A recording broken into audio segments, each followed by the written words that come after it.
The great state of Western Australia is vast and remote. Huge trucks thunder along the lonely highways to distant destinations. In addition to these are even bigger rigs, hauling oversized and heavy mining equipment to and fro, creating slow-moving convoys that can be difficult to overtake.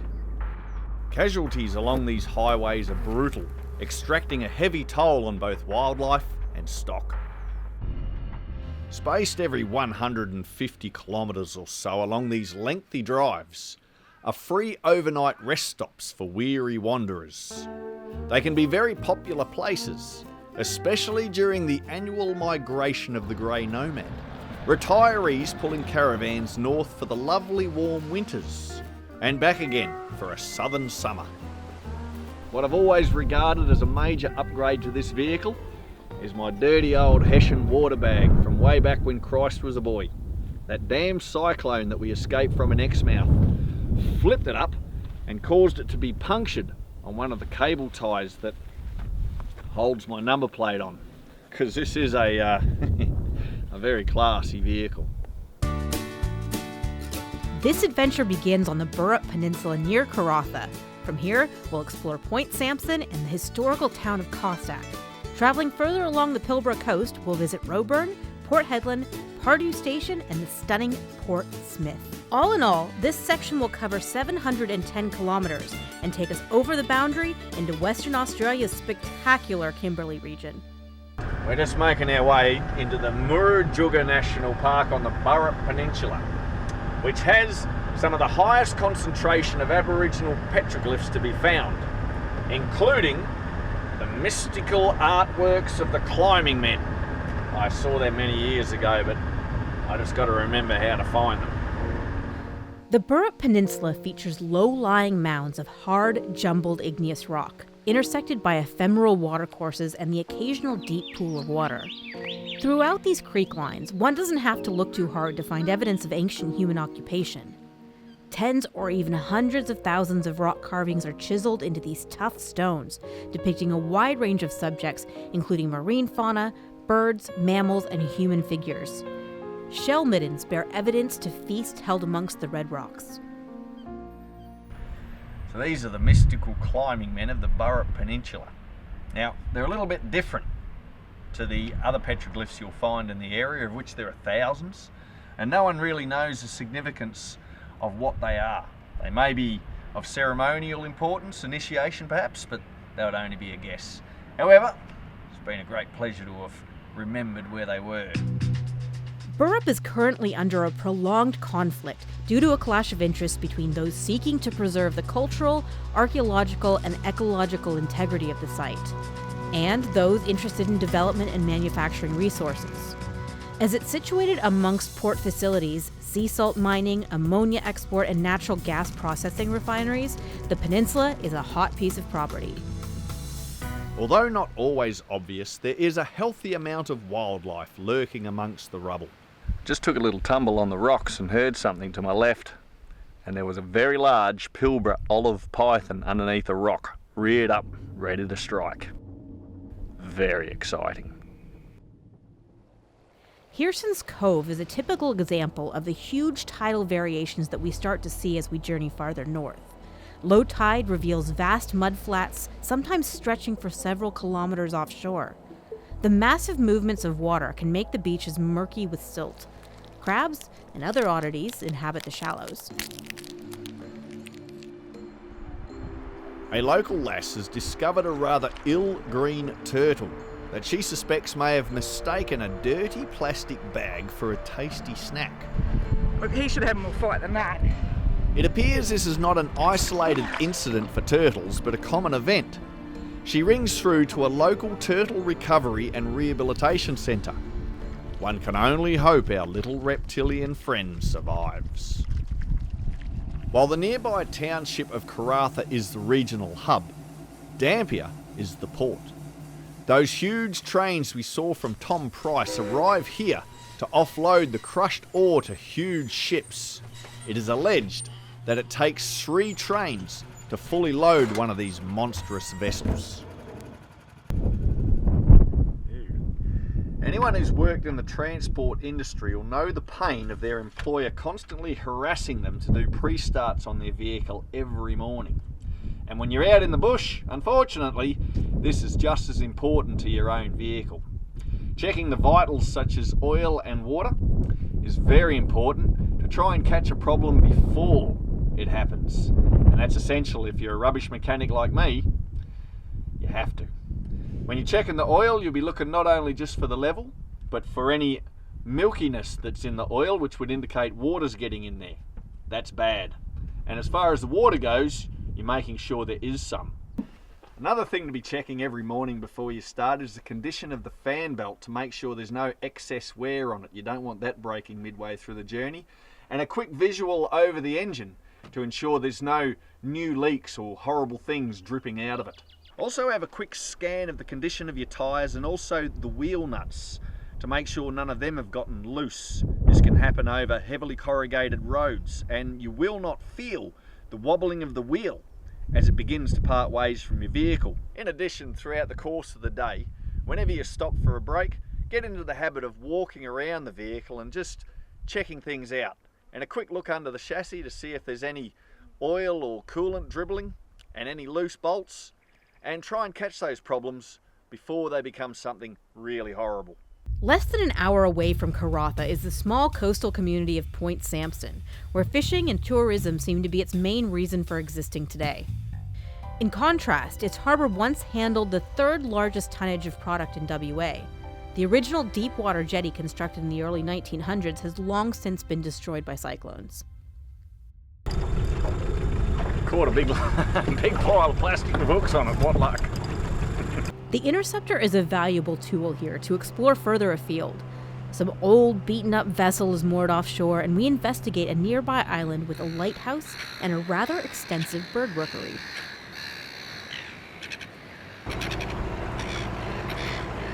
My disorganised tackle box is a tangle of rusted hooks and garbage.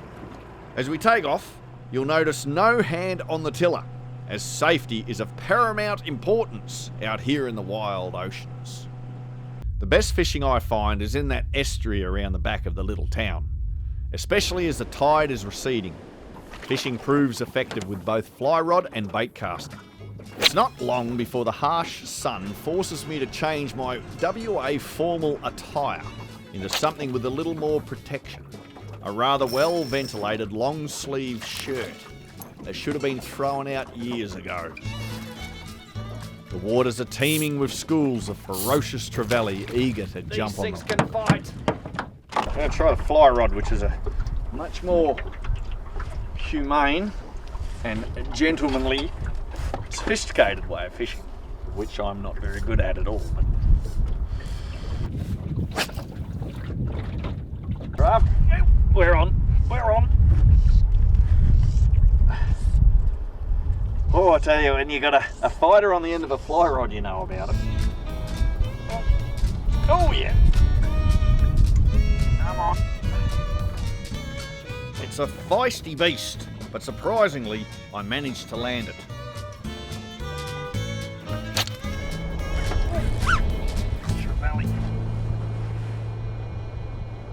Soon enough, the estuary becomes so shallow, even the Interceptor runs the risk of being grounded in the slop. It's time to make a retreat. As the sun sinks low, the flats around Point Sampson appear. Huge stone islands rise majestically from the mud and murky waters. The ghost town of Cossack was the first port in WA's northwest. Early settlers to the nearby town of Roebourne arrived here in 1863, and a town was later established, officially proclaimed as such in 1872. This port was needed to facilitate pastoral operations and a thriving pearling industry. A gold rush also added to the town's prosperity, but that was all relatively short-lived, and Cossack plummeted into decline. Newer and larger vessels found the harbor unsuitable, and a new port was built at Point Sampson.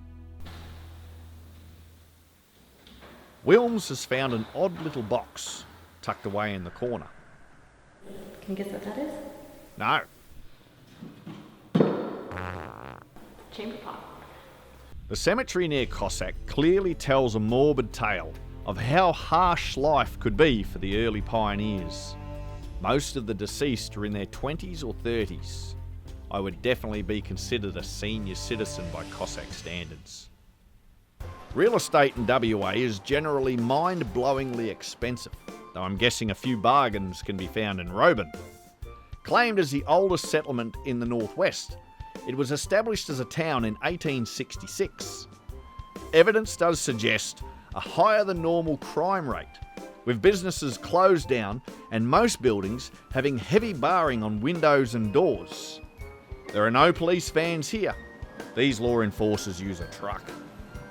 This particular piece of property has suffered some structural damage and some vandalism. However, it would be challenging to identify these graffiti artists. I mean, who could have done it? All right, we have two options for caravan parks. We've got one in South Headland that's going to be about $35, or we've got one in Port Headland that's going to be $57. $57? You didn't mishear that. But the only thing that sounds like $57 is $67, so no, I don't think so. I think we'll be staying in South Headland for $35. We're finding as we head further north, the prices of some of these caravan parks are bordering on exorbitant. The Black Rock Caravan Park in South Headland definitely was the better deal, and an agreeable place to base ourselves for a few days before heading out again. And it's good news on the cyclone front.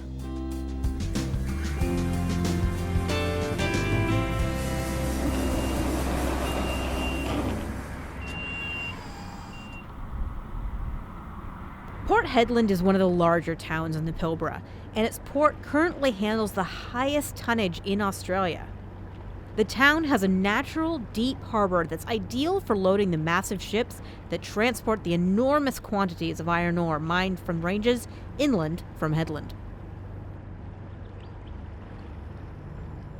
Fishing is a popular pastime in Port Headland. When the fish aren't biting, there's always a high density of turtles drifting about the rocky shores to amuse the bored angler.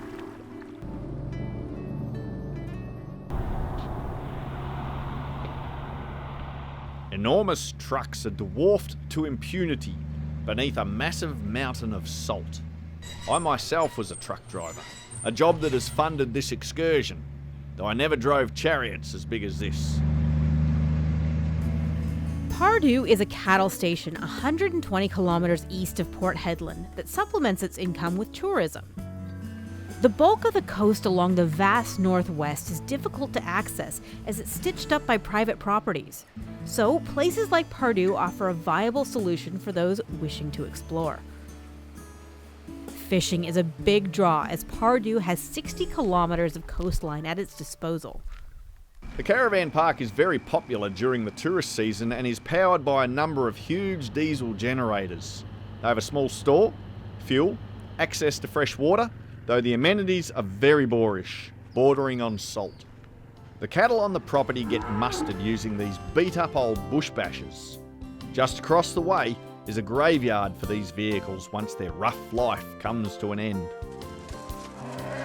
Pardue is gearing up for moving cattle. Big trucks are being ready and the beasts are in the corrals. It's been a little rainy over the last few days that has really accentuated the rich rural aroma of the cattle yards. The prevailing breeze ensures we all get to enjoy the bouquet, or should we say, la fragrance de merde. Another drawback of the damp conditions is the fragile dirt track down to the estuary is closed to traffic.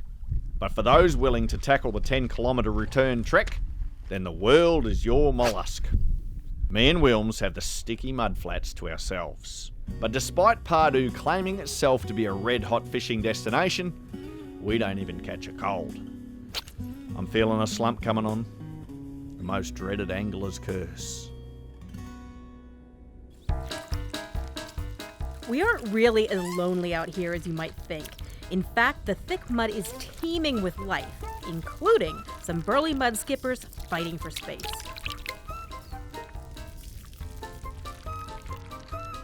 Creeping out of their burrows in the mud are armies of fiddler crabs out cleaning up, a very important job. Never far from their homes, they vanish quickly at the first sign of danger. We carry on casting late into the day with not the slightest hint of a hungry fish. The tide has receded far out, leaving islands of mud and a surreal landscape, enhanced further by a spectacular sunset.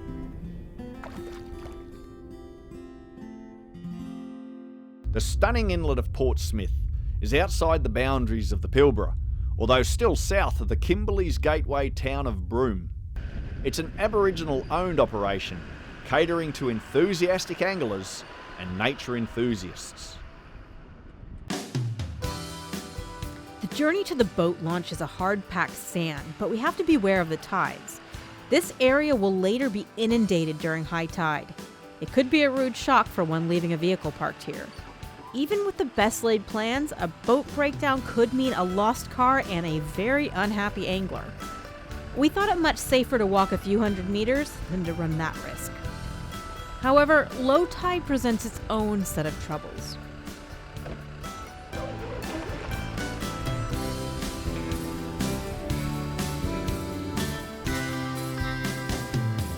Evidence to the contrary, this sandy flat is actually the Port Smith estuary, and I think our timing of the tides was a little off.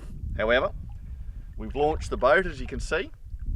Then we're going to go for a little explore across the flats and await the turn of the tide. Are you sure we just shouldn't go back and get a cup of coffee? Come back later? Nah.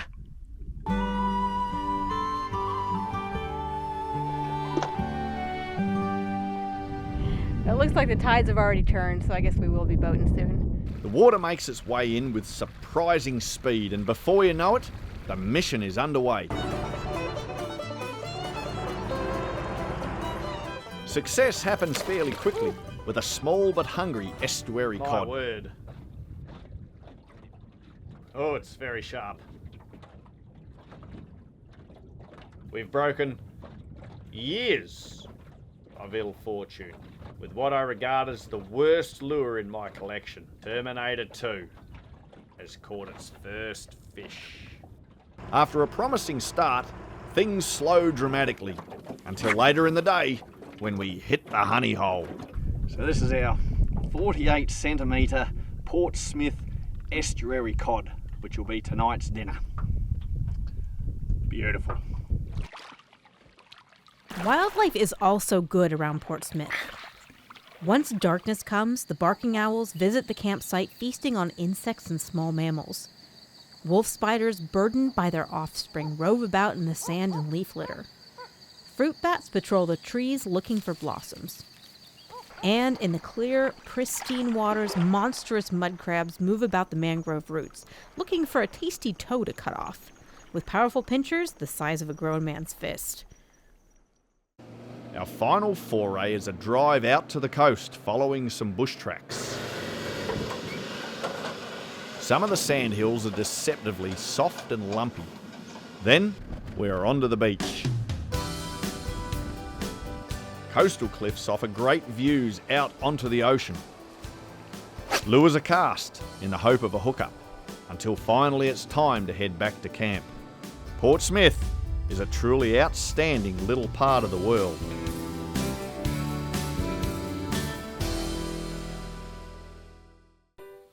Well, that does it for the Pilbara. Now, the adventure is about to get scaled up a notch or two, because from here we venture into one of Australia's last frontiers. Over the next few episodes, we will explore my personal favorite part of the whole walkabout, the mighty Kimberley. We'll begin with Broome and Cape Leveque, so stay tuned and we look forward to seeing you next time. Until then,